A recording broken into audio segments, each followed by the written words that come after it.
Manchester two Sylhet রুটে বিমানের flight অব্যাহত থাকায় যুক্তরাজ্যের স্কান্থর্প শহরে মুক্ত আলোচনা শীর্ষক উৎসব আয়োজন করা হয়। অনুষ্ঠানে ভাষা শহীদদের বিনম্র শ্রদ্ধা জানানো হয়েছে।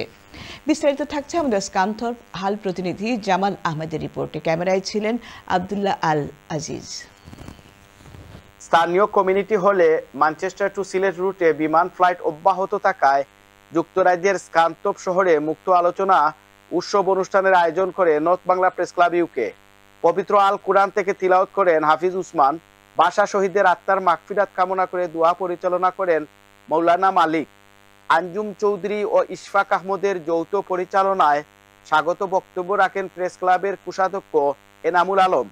সভাপতিত্ব করেন নর্থ বাংলা প্রেস ক্লাব ইউকের সভাপতি শহীদুর রহমান জামাল।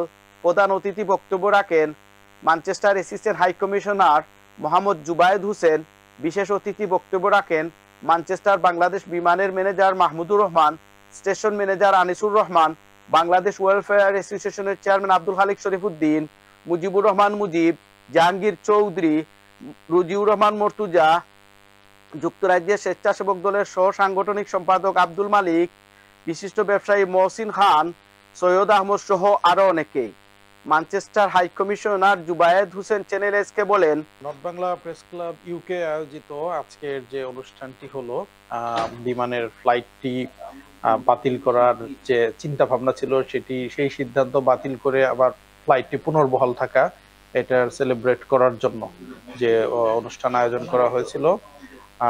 আমি এই অনুষ্ঠানের জন্য North Bangla press club UK কে ধন্যবাদ জানাই এবং আমি বিমান কর্তৃপক্ষকে ধন্যবাদ জানাই। নর্থ বাংলা প্রেস ক্লাব ইউকের পক্ষ থেকে ভাষার মাসে সকল শহীদদের প্রতি বিনম্র শ্রদ্ধা ও ভালোবাসা জানাচ্ছি। একই সাথে ম্যানচেস্টার টু সিলেট রুটে যে বিমানটি অব্যাহত রয়েছে, নর্থে বসবাসরত সকল বাংলাদেশিদের পক্ষ থেকে আজকে আমরা এই প্রবাসী বান্ধব সরকারকে অসংখ্য ধন্যবাদ জানাচ্ছি, বিশেষ করে আমাদের এই রুটের বিমানটি অব্যাহত রাখার জন্য।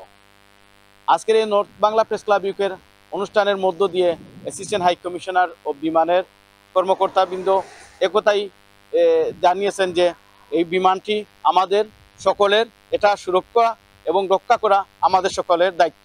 স্কান্তপ থেকে Jamal Ahmad, channel S news.